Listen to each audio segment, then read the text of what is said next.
Bienvenidos a Veamos, ese espacio donde planteamos durante 20 minutos cosas que nos pueden aclarar ideas para vivir en cristiano. Y hoy empezamos de alguna manera ya enganchando con el último programa que, como recuerdan, hablábamos de cómo hacer una buena confesión. Entonces, comentábamos con el padre Enrique sobre algunas pistas que nos daba, algunas muy prácticas. Yo les invito a repasar el programa anterior, porque retomamos a la mitad, pues lo que dijimos el otro día. Pero para repasar un poquito, hablábamos que para confesar bien, en principio hay que tener una idea clara de lo que está bien y lo que está mal. No porque a mí me parezca, sino porque el Señor también me lo enseña en la Escritura, con los mandamientos, las obras de misericordia. Vamos, el primer punto es hacer bien este examen de conciencia. Esta herramienta que nos ayuda a distinguir lo que está bien y lo que está mal. Después también hablábamos de este arrepentimiento, es decir, de este dolor por el pecado cometido que me mueve a mejorar, a salir adelante y a luchar. Y como tercer punto, el padre comentaba sobre el propósito de enmienda. Y es aquí donde nos habíamos quedado, padre Enrique, en el día pasado, ¿verdad? Podemos empezar diciendo, recogiendo un poquito esto que nos hablaba usted sobre este propósito de enmienda, es decir, esta situación del alma en que uno quiere salir adelante y, como decía usted bien, con esa palabra que nos suena a nosotros a los talleres mecánicos, ¿verdad? Reparar, porque aquí hay algo que arreglar. Sí, enmendar, reparar. Enmienda. Bueno, aquí hay los dos aspectos diferentes. Por una parte es rehacer lo que se ha estropeado. Entonces, por una parte es ese propósito de no caer más en aquello que se ha hecho mal, pero decíamos también que a la vez hay ese propósito de reparar el mal hecho. ¿Y cómo se repara el mal hecho? Pues si a una persona la has injuriado, le has dicho mentiras sobre ella, aquella persona que se lo has dicho, has de reparar y has de decirle que no era verdad. Y aquella persona que has robado ha de poder recuperar lo robado. Y así cualquier mal que hayas hecho. Pero bueno, claro, hay males que no se pueden reparar, ¿no? Entonces aquí poníamos un ejemplo y pondremos dos. Uno es el ejemplo cuando matas a alguien. ¿Cómo vas a reparar la muerte de alguien? No se puede reparar. Claro. Hay pecados que no se pueden reparar. Claro, ¿cómo se repara eso? Pero después hay aquellos, y esto lo explicaba San Felipe Neri, el conocidísimo, la anécdota, ¿no?, de una persona que empieza a difamar a una persona. Y le dice, bueno, como penitencia cogerás una gallina y le irás sacando las plumas mientras vienes a confesarte la próxima vez. Y la va desplumando por el camino. Y cuando llega allí dice, muy bien, ahora la penitencia viene la de verdad. Vuelve por el camino, recoge todas las plumas y vuelves a poner. Y es como no puedes, ¿verdad que no puedes? Pues eso es lo que hacen los dimes y diretes y el ir mal hablando de la gente, que no puedes repararlo muchas veces. Aunque quieras, no se puede. Pero sí que es verdad que hay cosas que son objetivas, males que se han hecho objetivos, y el riesgo de muchos es precisamente hacer el mal para obtener privilegios, y entonces después no quieres ceder esos privilegios, que los has obtenido con malas artes. ¿Cómo se te va a perdonar eso? Uy. ¿Me explico? Yo recordaré siempre, lo expliqué una vez, aquella señora que, bueno, está acostumbrada a mentir, según ella, mentirijillas. Hasta que llegó el momento de tener que declarar en un juzgado para conseguir de una persona una serie de cosas que eran mentira, pero que tenía que declarar en falso para poder tener una indemnización de cosas a las que no tenía ningún derecho. Con que era por su bien y por su dinero, pues lo aceptaba perfectamente. Y decía, oiga, que esto no es solo mentira, esto ya es mucho peor que mentira. Claro. Ya podías hablar que no, nada que hacer. Esa persona se había acostumbrado tanto a la mentira y a su propio bien que se lo justificaba todo. Entonces el cristiano ha de ser muy atento a tener una conciencia un poco limpia. Por eso cuando decimos conciencia, hablamos de conciencia formada y recta. Y eso es a lo que hemos de aspirar los cristianos, a tener una conciencia que se vaya formando en el bien y en la verdad y que busque la rectitud de intención. De hecho, de aquí viene aquello del Concilio Vaticano II, ¿no?, de si se pueden salvar aquellos que no son cristianos. Y dice, aquellos que no han conocido a Cristo, pero que viven con una conciencia recta, ahí oyen la voz de Dios que les habla en la conciencia y son redimidos por Dios. No por Mahoma ni por Buda, por Dios. ¿Me explico? Aunque no lo conozcan, aunque no sean, pero si son fieles a su conciencia, están actuando fieles a Dios. Faltaría solo una cosa en el propósito de enmienda, que es, el propósito de enmienda implica también el propósito de no ponerse en condición de pecar. Porque muchas veces somos especialistas los humanos en decir, bueno, hasta dónde es pecado y hasta dónde no. Uy. Y entonces nos ponemos en el límite, y lo peor cuando uno se pone en el límite es que al final se cae por la precipicio. Claro. Entonces lo mejor es no ponerse en peligro, no ir a los límites, claro. Cortar por lo sano. ¿Sabes que eso te lleva al pecado? Córtalo. Claro. ¿Sabes que si vas a esa persona acabarás maldiciendo a todo el mundo? No vayas. ¿Sabes que eso te lleva a cualquier otro pecado? No vayas por ese camino, no vayas por esa... Entonces, corta. Y eso, mucha gente le cuesta mucho, porque sí está arrepentida, pero quiere el pecado. Entonces, ese aborrecimiento, por eso el Papa insiste, todos los papas últimos, están haciendo tantos años santos y tantas indulgencias. Para que la gente aborrezca el pecado, para que se den cuenta que lo importante no es solo no pecar, sino aborrecer el pecado. Sin aborrecimiento del pecado no hay indulgencia plenaria. Entonces, para eso. Pero se puede decir, padre, que si no hay aborrecimiento del pecado no hay salvación tampoco. A ver, yo lo que digo no es que uno no pueda llegar a salvarse, pero tendrá un buen purgatorio. Porque claro, tal y como usted iba hablando y planteando el tema este, que nos decía, ¿puede haber realmente personas que se pierdan en este bosque?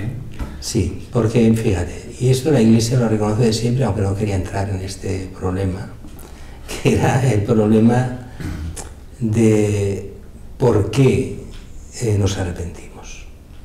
Entonces hay dos tipos de arrepentimiento. El arrepentimiento por amor de Dios o por las penas del infierno, por el miedo al castigo. El miedo al castigo es suficiente para que Dios nos perdone. Cuando uno se arrepiente solo por las penas del infierno, ¿se puede entrar en la salvación? Sí. Pero ¿qué problema hay? Que no puedes entrar directamente, porque solo el amor de Dios te lleva a la santidad. Eso te lleva simplemente a insistir en el perdón de Dios, y Dios te perdona, pero de forma muy imperfecta entras en el amor de Dios, porque no estás haciéndolo por amor a Dios. Claro. Entonces, eso lleva al purgatorio, no lleva al cielo, porque te has de cambiar, has de arrepentirte, has de cambiar de mentalidad, amando a Dios y amando al prójimo, y eso no lleva a... Es aquello de decir, estamos en mínimos. ¿Con eso te puede perdonar? Sí, pero son los mínimos.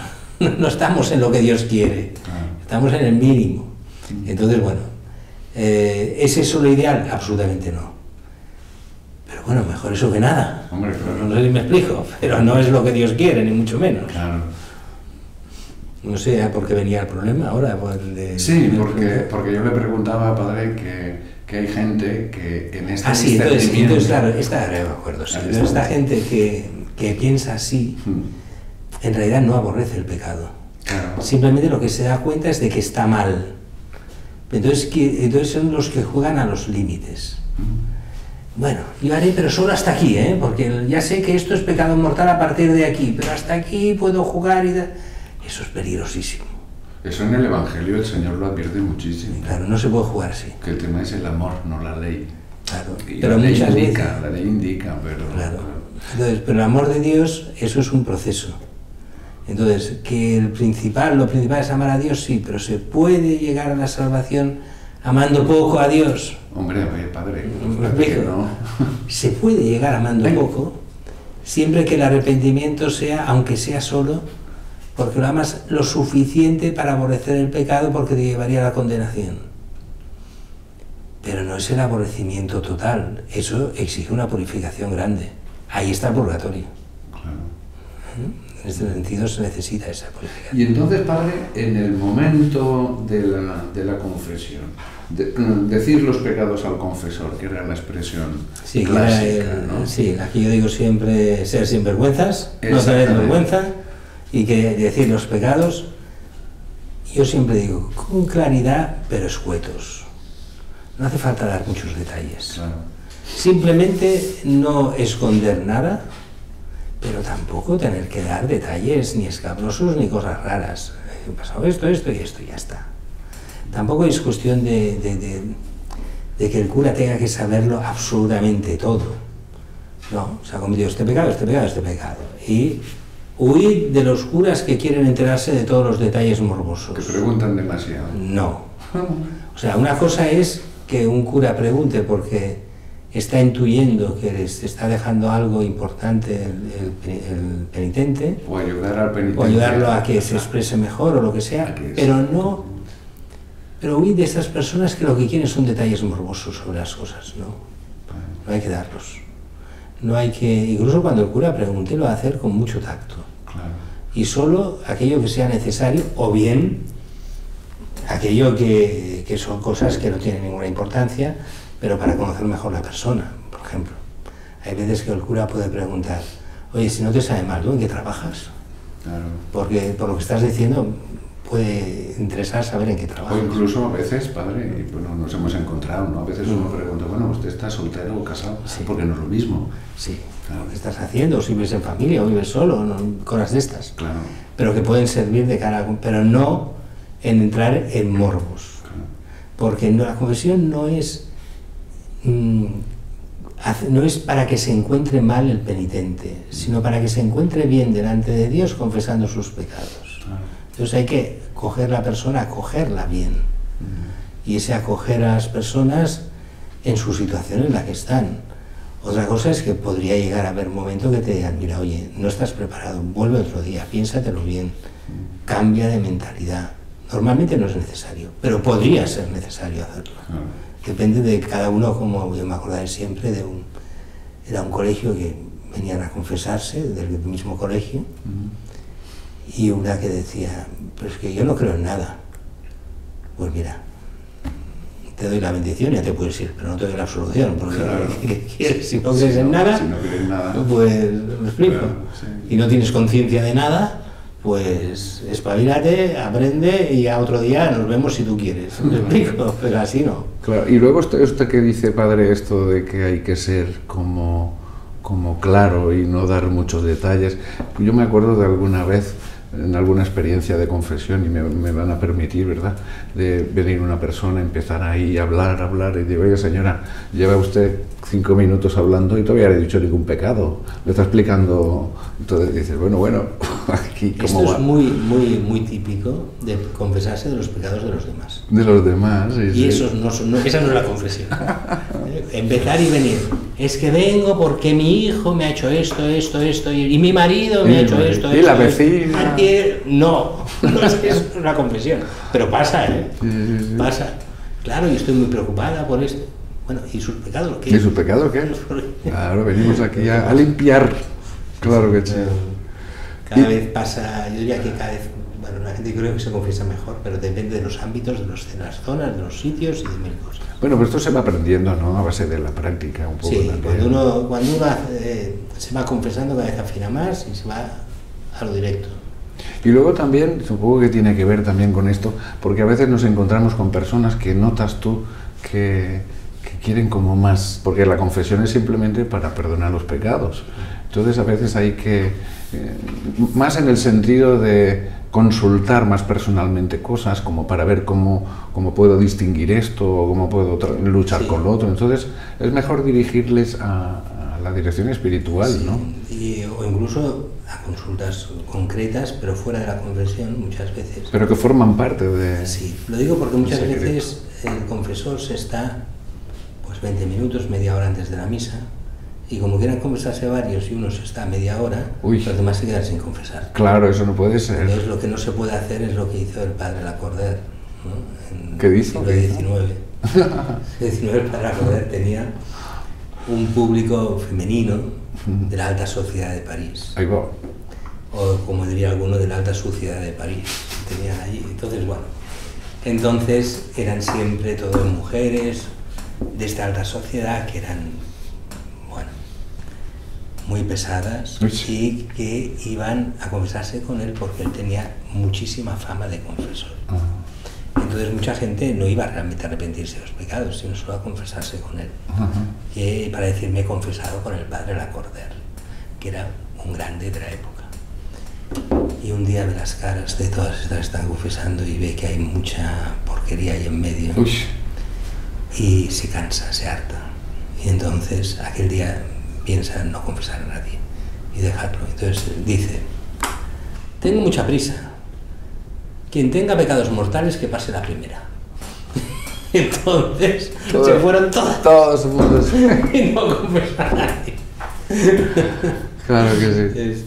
Claro, no es lo que hay que hacer normalmente, ¿no? Pero hay momentos, y sobre todo en esa época, donde también se puede abusar de la confesión. Porque eso pasa, yo creo que le pasaba también al Padre Pío, y le pasaba a San Juan María Vianney, que había gente que se iba a confesar solo porque es el Padre Pío, porque es el cura de Ars, porque es el Padre Lacordaire. Entonces no había arrepentimiento, había solo a ver qué experiencia tenemos con el Padre. Una curiosidad. Claro, entonces muchas veces el Padre Pío o el Padre Lacordaire o Juan María Vianney le decía, mira, ya te puedes ir, ¿eh? Y cuando estés arrepentido, ¿verdad? Vuelves, pero aquí no hay arrepentimiento. Claro que sí. Pues hasta aquí llegamos en el día de hoy, queridos televidentes. Por eso os damos las gracias a todos y también saludamos, como tenemos costumbre, ¿verdad? Saludamos a Daniel de Buenos Aires, en Argentina. Saludamos a José y Socorro, que, padre, son ministros extraordinarios de la comunión, allí en Tijuana, México. Claro que sí. A Karina nos encomendamos a los mártires, como nos dice también en su mensaje, palotinos, ¿verdad? Estos mártires, estos que dan la vida por Cristo. También rezamos con Laura de Mendoza, Argentina, Elena Lourdes también. Por eso les decía también al principio, y nos hace mucha ilusión que esto se haya convertido en una familia de oración, de intercesión y de bendición. Por eso siempre acabamos pidiendo al Padre Enrique que nos bendiga. El Señor esté con vosotros. Y con tu espíritu. Os bendiga Dios Todopoderoso, Padre, Hijo y Espíritu Santo. Amén. Glorioso San José, ruega por nosotros. Ave María Purísima. Sin pecado concebida.